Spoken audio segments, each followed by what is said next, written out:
Bonjour, bienvenue dans Samedi soir, dimanche matin, votre rendez-vous documentaire sur Public Sénat. Dans cette émission, nous allons nous intéresser à Serge et Beate Klarsfeld, nés avant la Seconde Guerre mondiale, l'une en Allemagne, lui en France dans une famille juive. Leur destin les fera se croiser pour ne plus se quitter sur un quai de métro parisien au début des années 60. Ils épouseront une cause, un combat, la traque des nazis.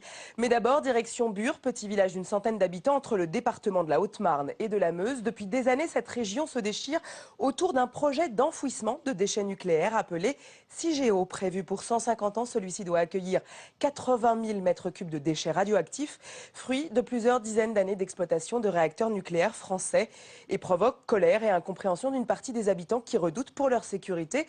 À l'heure où un éboulement sur le site a fait un mort et un blessé grave, l'ANDRA, l'agence nationale qui pilote la gestion de ces résidus, cherche à convaincre à grand renfort de visites pour les particuliers. Extrait.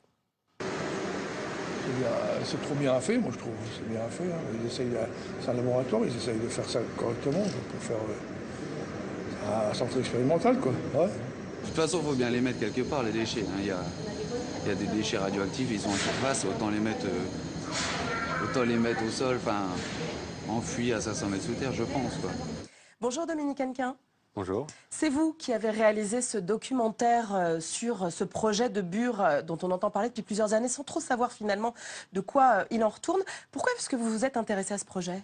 En fait, je m'étais intéressé à la production de l'uranate, qui est le combustible nucléaire. J'avais fait un film à l'époque pour Public Sénat, au Gabon et au Niger. Et il se trouve qu'en aval, c'est-à-dire au moment où on doit gérer les déchets, ça se passe chez moi, puisque je suis lorrain, et je me suis donc intéressé à ce village où on veut enfouir nos déchets radioactifs. Et là, du coup, vous vous retrouvez en fait face à une population qui est en train de s'organiser, qui ne veut absolument pas de ce projet. Diriez-vous que ça a été fait un petit peu en dépit du bon sens et qu'on a été contre la population ? On ne peut pas dire ça parce que l'enquête publique a été annoncée de longue date, mais c'est vrai qu'il y avait des opposants qui étaient là depuis 20 ans, qu'on n'entendait plus beaucoup. Et en fait, cet effet d'enquête publique a relancé le débat et a amené une nouvelle génération d'opposants qui sont aussi à Notre-Dame-des-Landes, hein, c'est un peu la même génération. Et toute cette nouvelle génération est venue renforcer la génération historique, je dirais, et on a vu une véritable opposition locale à ce projet. Alors, clairement, sur le projet, donc c'est un projet d'enfouissement de 80 000 mètres cubes de déchets nucléaires qui viennent de Cadarache, de Marcoule, de La Hague. Est-ce qu'on a aujourd'hui d'autres possibilités, une alternative en fait à l'enfouissement ? On pourrait choisir d'autres techniques, certainement.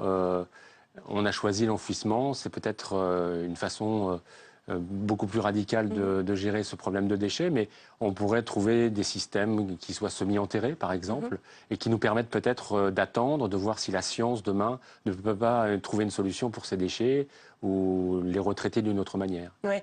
On voit que vous avez quand même, et on va le découvrir dans votre film, eu accès librement au site. Comment ça s'est passé avec l'ANDRA qui pilote, l'agence nationale qui pilote le projet ? Je dois dire que l'ANDRA communique énormément. On peut leur poser toutes les questions qu'on veut. Ils nous ont laissé libre accès.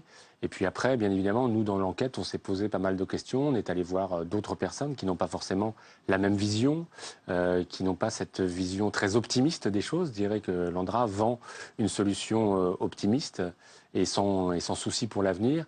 Et or, il y a plein de questions qui se posent. Il y a pas seulement des opposants qui se posent des questions sérieuses, il y a aussi des scientifiques. Ouais. Il y a des gens qui ont travaillé très, très longtemps sur le sujet et qui se posent vraiment des questions sur cette question d'enfouissement. Qu'est-ce que ça va donner demain en souterrain, puisqu'on sait qu'au bout de 100 ans, les colis vont se déliter. Donc, quid de l'action en souterrain et qu'est-ce qui se passera dans 10 000 ans, quoi. Pour certains scientifiques, c'est vraiment miser sur l'avenir.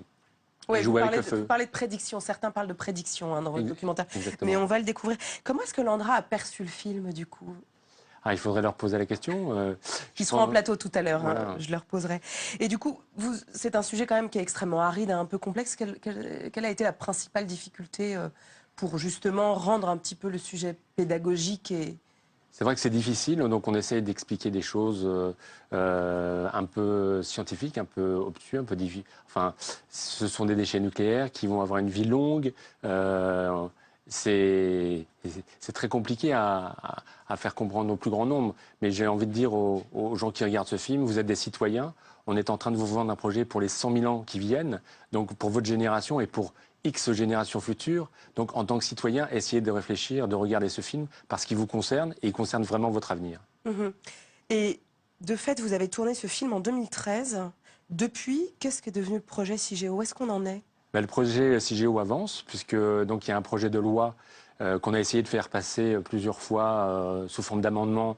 La dernière fois, c'était pendant la loi Macron, à 4 h du matin. Ouais. Ça a été d'ailleurs retoqué par le Conseil constitutionnel comme un cavalier législatif. Ça n'avait rien à faire là. Donc on va faire une loi sur la réversibilité. La réversibilité, c'est ce qui va permettre pendant 100 ans de retirer les colis si la société civile ou le gouvernement le décide.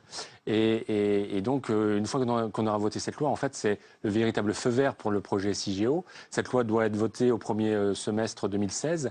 Et les opérateurs ont jusqu'au 30 juin pour dire comment ils vont financer. Donc les opérateurs, c'est EDF, c'est Areva, c'est eux qui produisent des déchets. Ils ont jusqu'au 30 juin pour nous dire comment ils vont pouvoir financer ce projet. Sachant que le financement, donc, on est sur du 24 milliards selon Ségolène Royal, donc, qui a enfin posé sur la table il y a quelques jours le prix estimé de ce projet, quoi. En fait, on ne sait pas vraiment combien ça va coûter. Là, on dit 24 milliards. Au début, on disait 16 milliards et demi. Landra a dit il nous faut 35 milliards. Il y a un rapport de la Cour des comptes qui s'appelle le rapport Gaïa, qui lui a dit il faut 28 milliards, mais c'est hors recherche, assurance, fiscalité. Or, ça représente 32% du coût total de CIGEO. Donc, au total, selon le rapport Gaïa, ça va coûter 41 milliards. Donc, 41 milliards, c'est une somme énorme. Ouais. Et donc, on ne sait pas vraiment combien va coûter ce projet. C'est ça qui est un peu gênant. Et on est en train d'engager vraiment les citoyens sur une voie importante qui va les concerner pendant des centaines d'années. Ouais. Et qui coûte énormément. Écoutez, merci beaucoup Dominique Elkin. On va justement découvrir votre documentaire avant de retrouver nos invités pour notre débat. Et vous pouvez bien entendu commenter sur le hashtag DocuDébat, direction Bure, Haute-Marne, dans les méandres et les tréfonds du site CIGEO, qui accueillera peut-être dans quelques années nos 80 000 m3 de déchets. À tout à l'heure.